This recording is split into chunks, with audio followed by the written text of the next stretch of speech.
Hi, and welcome to Dave's Think Tank. I recently thought that I had a switch matrix problem. It turned out to be something else, an issue with a worn connector, but I ended up doing a whole lot of research. So today I want to talk about the switch matrix, what it is, how it works, how it can go wrong, how to diagnose it, and how to fix it.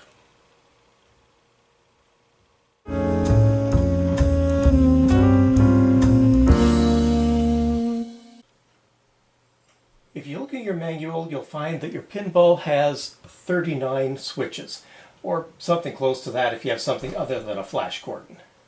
It has rollover switches, it has thumper bumper switches, spinner switches, drop target switches, all kinds of switches all over the game. But they all work exactly the same way. Each one has two wires, one bringing power in and one taking power out. Close the switch, and power goes to the MPU up in the back box, and the MPU registers that switch as closed. So, 39 switches times 2 is 78 wires. You probably figured that the same wire can be used to take power to all the switches, but that still means you need 40 wires, which is going to be a big bundle of wires running through your machine. To improve on this, they came up with the idea of a switch matrix. What they did was they laid the 39 switches out on a 5 by 8 grid. And now by sending power to a column of switches, the MPU can look for power coming from any of these 8 lines and know which of these 8 switches is closed. So by strobing power across the 5 columns one at a time, the MPU can look at all 39 switches to know which are closed at any given moment. This may seem like an overly complicated way of handling the switches, but now the game only requires 13 wires instead of 40. It's actually a bit more complicated than that, since they require separate wires for the playfield and the cabinet, so the total wires used is 24. But I guess they figured that the trade-off was still worth it.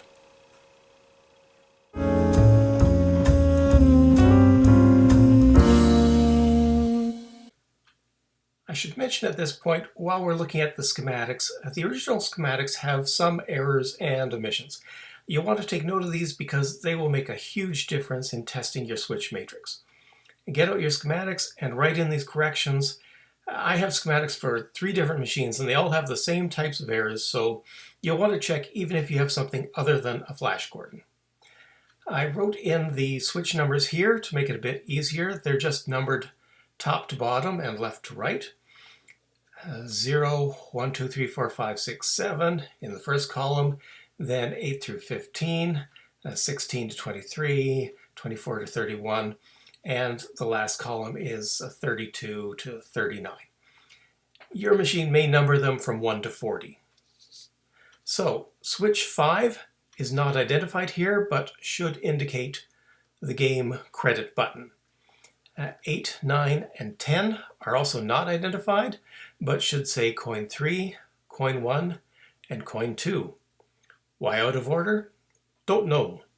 Next, numbers 11 and 14 are reversed. 11 should be right side lower target, and 14 should be right side upper target. Switch 15 is not identified, but is in fact the slam switch, and there are 3 of them on your machine. And finally, switch 37 is in fact does not exist, but should at least be identified as such, so I've written in not used. One final error in this diagram, the 3 coin slot switches do not have diodes. This surprised me when I figured it out, but I guess the designers figured you wouldn't be pumping coins in, activating these switches during gameplay.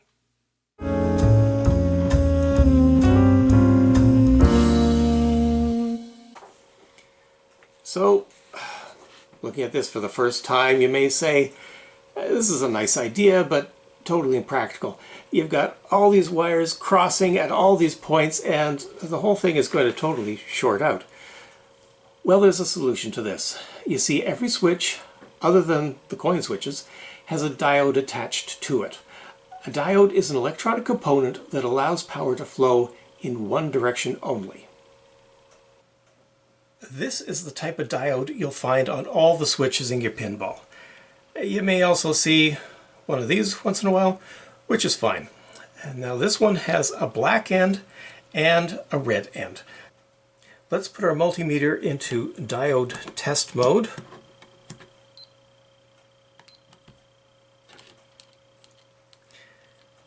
Now, if we attach the black lead to the black end, the red lead to the red end, you should get somewhere around 0.55 volts. If we switch them around, red to black and black to red, 0 volts gets through. By placing a diode on the incoming power line, this ensures that the power flows only one way through the switch, from the incoming power line, through the switch, and along the row back to the MPU.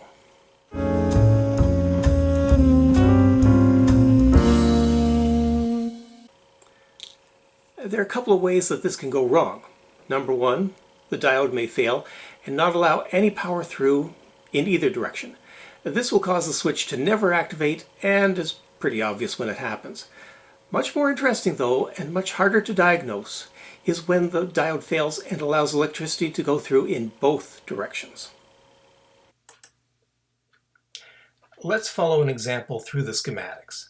I'm just going to look at switches 16, 17, 24, and 25.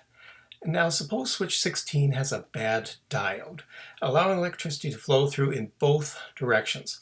It's effectively a wire. Also suppose that switch 16 is closed, switch 17 is closed, switch 24 is closed, and switch 25 is open. The problem occurs when the MPU tests the column with switches 24 and 25. It sends power up the column.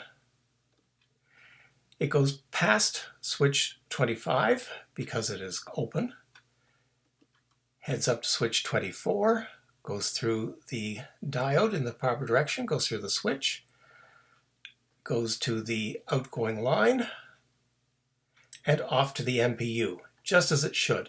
But it also has a path to follow at 16. It can come down through the switch because it's closed, through the bad diode because it's bad, down to switch 17, through the diode, through the switch, and back to the MPU through this line. So the MPU gets a signal from both these lines and incorrectly determines that switches 24 and 25 are both closed. Now that may have been hard to follow. What you really need to know is if you have a bad diode in the switch matrix and that switch is closed, and any other two switches, one in the same row and one in the same column, are both closed, then a fourth switch at the intersecting row and column will register as closed.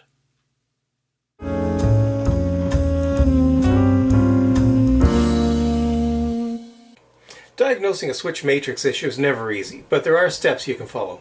I would recommend, first thing, put your pinball in switch test mode and test every switch to make sure they're all working correctly. Let's test switch 0, the left and right rollover buttons. When I press one of these buttons, 0 should show up in the display screen up here. The schematics say there are 2 on the left and 2 on the right, so we'll test both on the left, both on the right. Test them all, then move on to switch 1. Switch 1 is the shooter lane rollovers. There are 3 of them. You have to reach them with a screwdriver.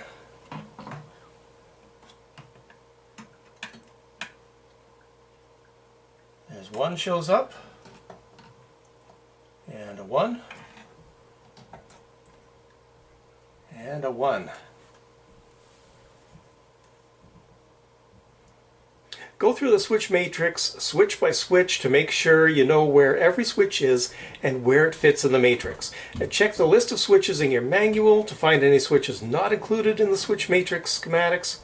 This is how I came up with the list of errors in the schematics page earlier.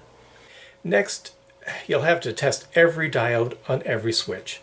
Fortunately, you can test switch diodes in place without desoldering or removing them. You just need to make sure the switch is open. Drop targets need to be up. Place your multimeter in diode test mode. Now test with black on black end and red on the red end, and you should get a reading around 0.55. Switch them, black on red and red on black, and you should get 0 volts going through.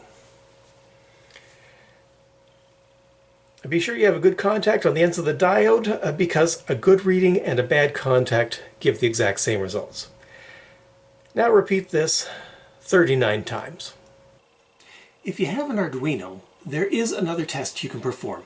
The original Bally programming of the switch test only shows you the lowest numbered closed switch. However, on the Arduino, the first 4 closed switches are shown. This is enough to close 3 switches, and if one of them has a bad diode, the 4th closed switch will show up as well. In my latest version of the software, a count of closed switches is maintained in the credit window, and if you need to reset the drop targets, you can just double-click the game button. So, what you can do is test every switch to see if it has a bad diode by closing it, closing one switch in the same row and one in the same column, to see if the switch in the intersecting row and column turns on. If it does, you've found your problem switch. Otherwise, continue with the next switch. And if there are more than one switch with that switch number, remember to test them all. So let's try testing switch 0, the left and right rollover buttons. Just set this on one of the buttons. Make sure it's lit up. Now the first inline target is in the same row, so put that down. And the shooter lane rollover is in the same column, so we'll put it down with this. And we do not get a 4th switch lighting up, so that switch is good. Now we should also test all 4 of those, but well, let's just move on. So let's see what it actually looks like if you do have a bad diode. Let's suppose we're testing coin 3. So remember, coin slot switches don't have diodes, so they're perfect for simulating a switch matrix error. We need to turn on a switch in the top row, so let's try the right spinner. And again, we can hold that closed. Oh, and we should also double click here, put up the drop target again. Okay, so we've got right spinner is closed. Now we need one in the second column, so the right flipper feed lane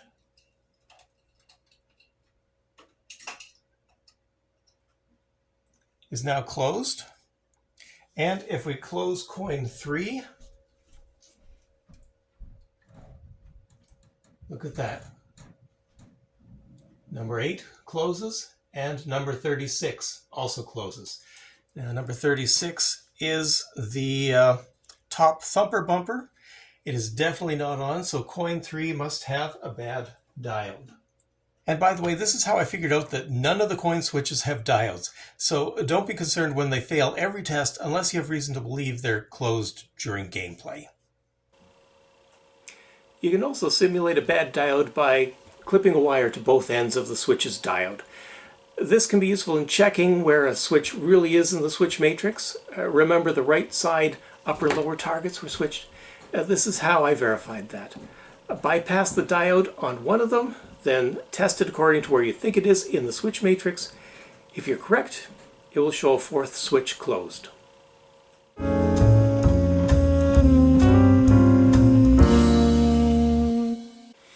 The fix is exactly what you would expect. Order a replacement diode from your favorite electronics supply shop.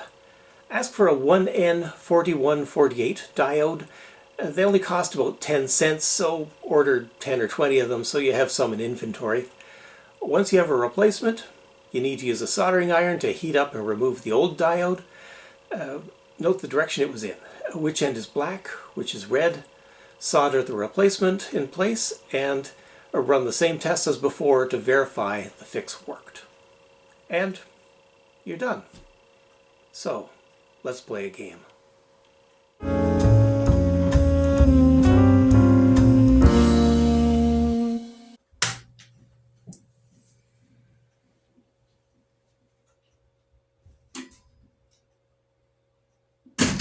Scotty, energize. Full ahead, Mr. Sulu. Maximum more.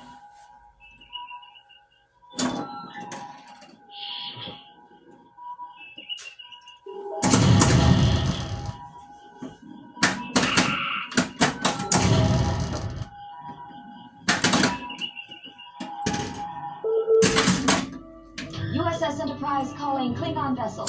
Acknowledge, please.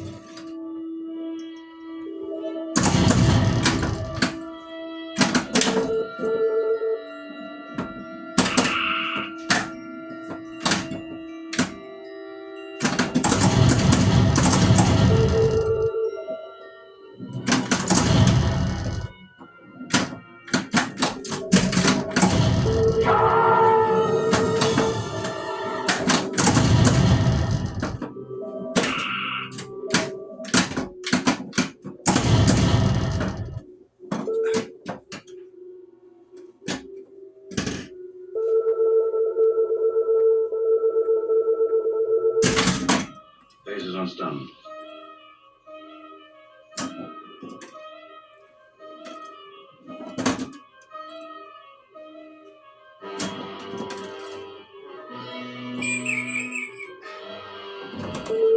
Arm photon torpedoes.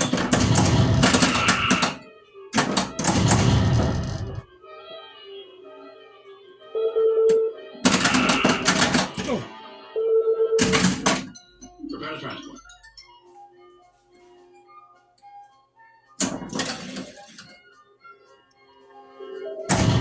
Torpedoes, fire!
Try again.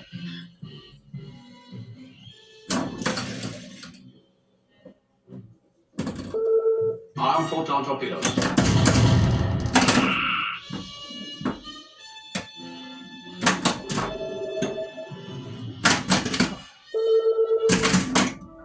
USS Enterprise Enterprise calling Klingon vessel. Acknowledge, please.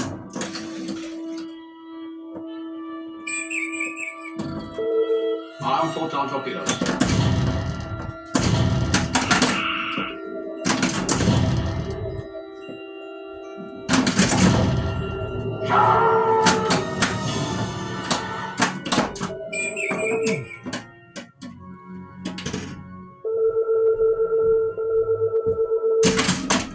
Base is unstunned.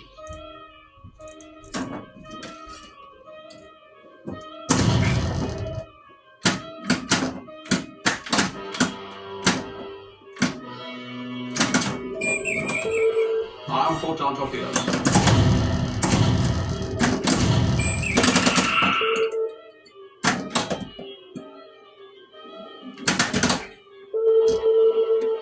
Stench.